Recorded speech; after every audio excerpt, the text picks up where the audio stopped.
Para sa marami, ang parke ay isang espasyo na karaniwang binabalot ng kulay berde dahil sa mga damo. May palaruan kung saan pwedeng mamalagi ang sino mang gustong mag-unwind o magpalipas ng oras. At ang parke na tampok sa ating viral story ngayon, makikitaan din naman ng mga ganitong bagay. Ngunit, mas maliit nga lang. Ito ay walang iba kundi ang isang parke na makikita sa isang kalye sa bayan ng Nagaizumi. Ang parke na ito, kinilala at opisyal nang idineklarang World's Smallest Park ng Guinness World Record. Ayon sa tala, nasa 0.24 square meters lamang ang sakop ng park na ito o katumbas ng 2 A3 paper.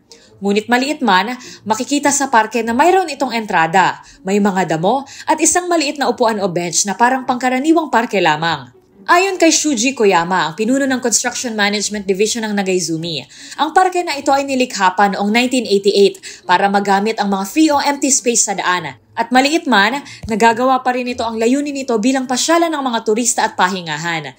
Marami kasi ang dinadayo ang maliit na parke para kunan ng litrato. O ang iba, talagang tumatambay at nagpapahinga rito.